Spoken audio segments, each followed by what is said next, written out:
Aku adalah anak bungsu dari 3 bersaudara. Mungkin bagi sebagian banyak orang menganggap bahwa aku selalu dimanja oleh kedua kakakku. Memang benar sih, tapi sayangnya itu tidak bertahan lama. Suasana bahagia di dalam rumahku berubah semenjak kedua kakakku beranjak dewasa. Kakak pertama sudah sangat jarang tidak tidur lagi di rumah karena sibuknya pekerjaan dia. Sementara kakak kedua semenjak kuliah saja ia sudah jarang untuk kumpul dengan keluarga. Apalagi setelah ia kerja merantau yang membuat aku hanya seperti anak tunggal di rumah. Sudah hampir 3 tahun ini aku lebih banyak menghabiskan waktu sendiri. Orang tuaku sibuk dengan pekerjaannya, walaupun tiap malam dan weekend mereka pasti menyempatkan waktu untuk berkumpul bersama. Inilah hidupku sehari-hari, seorang diri di kamar, berada di antara kamar-kamar kakakku yang sudah lama kosong, membuat banyak peristiwa aneh yang aku alami. Sudah biasa aku melihat sesosok makhluk berbaju serba putih yang sedang menyisir rambutnya ketika aku sedang bercermin di sana, atau mendengar suara nyanyian halus dari kamar kakak,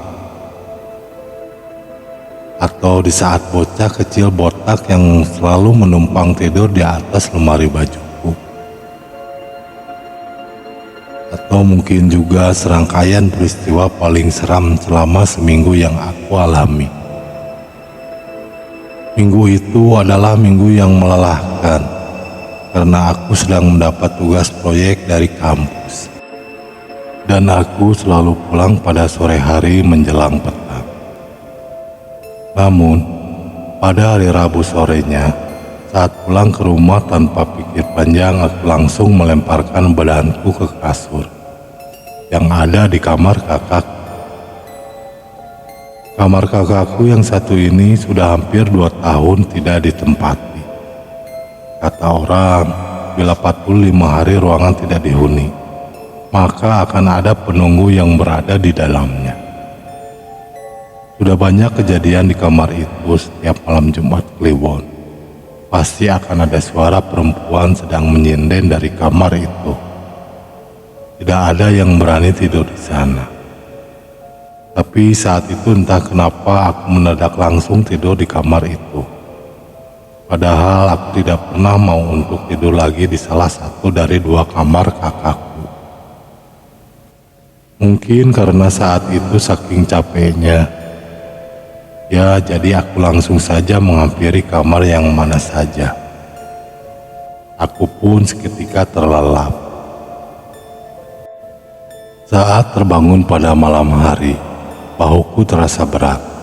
Aku biarkan saja karena kupikir itu karena kelelahan. Singkat cerita, 2 hari berjalan. Tak kenapa aku ketagihan untuk tidur di sana. Aku selalu tidur di sana ketika pulang pada sore menuju petang. Tapi entah kenapa makin kesini bahuku ini terasa semakin berat. Orang-orang di sekitarku pun bilang aku jadi berbeda dalam beberapa hari belakang. Hingga esoknya pada hari Jumat aku pulang ke rumah pada pukul 4:30. Aura di sekitar rumahku selalu berbeda ketika sudah memasuki petang hari. Ayah ternyata sudah berada di rumah. Katanya sih kerjaan dia sudah selesai, karena di malam sebelumnya ia lembur sampai subuh. Seperti biasa, aku langsung saja menuju kamar kakak dan terlelap di sana. Aku terbangun sekitar jam 10 malam karena dibangunkan oleh ibuku. Tapi aku tidak bisa menggerakkan badanku. Susah sekali rasanya menggerakkan badan ini. Tak sengaja aku langsung bangun dan mendadak tanganku ini dengan gemulanya berlenggak-lenggok sana kemari. Dengan setengah tanpa sadar, aku terus menari jaipong sampai aku mulai tidak sadarkan diri. Aku sudah tidak terkontrol dan seakan menuruti apa saja yang dilakukan oleh tubuhku ini. Aku mendadak menyanyi tembang khas Jawa. Dan saat itu juga aku membentak ibuku yang saat itu sedang ada di hadapanku. Mataku sangat memerah. Sama sekali tidak ada warna putih di mataku.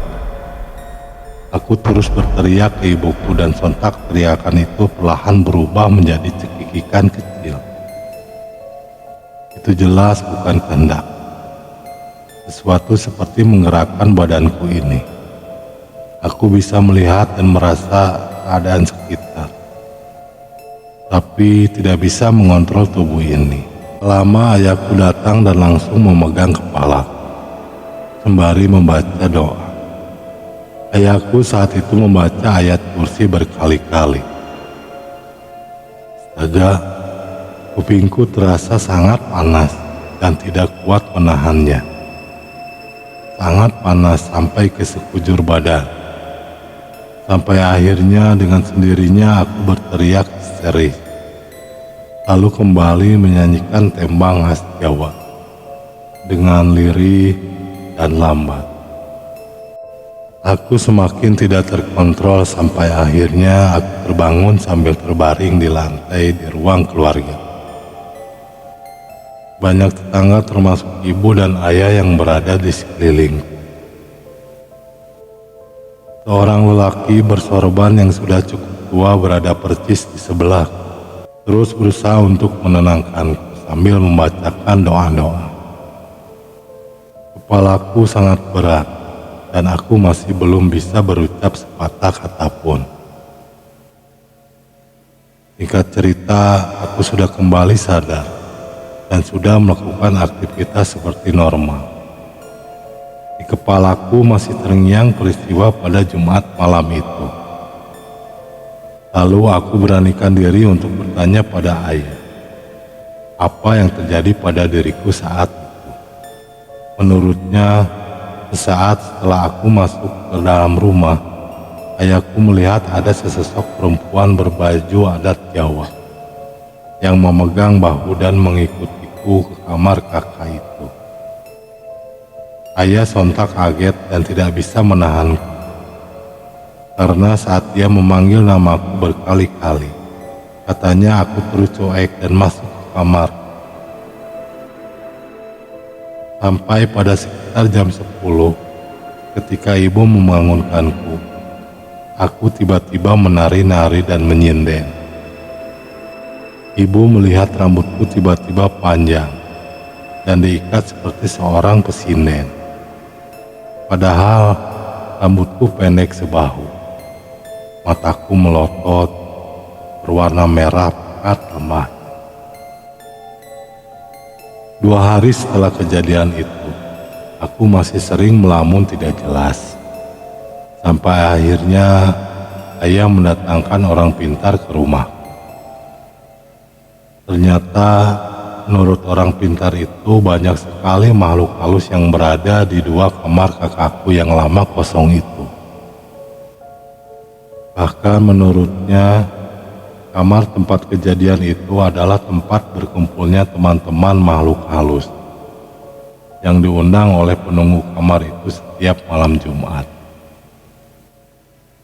Sejak saat itu, aku, ayah, dan ibu setiap hari sholat, mengaji dan membaca Al-Quran di 2 kamar kakakku agar keangkerannya berkurang. Sekarang 6 bulan setelah kejadian itu, kedua kamar kakakku sudah nampak berkurang angkernya, terutama kamar tempat peristiwa tersebut. Malahan ibu dan ayah selalu bergantian tidur di situ, kecuali aku yang masih trauma akan peristiwa tersebut.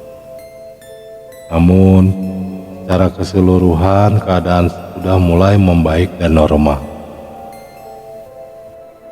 Tapi masih ada satu yang janggal. Malam kemarin, baru saja aku sadar bahwa aku mendengar suara lagu tembang khas Jawa di bawah kasur kamarku sendiri.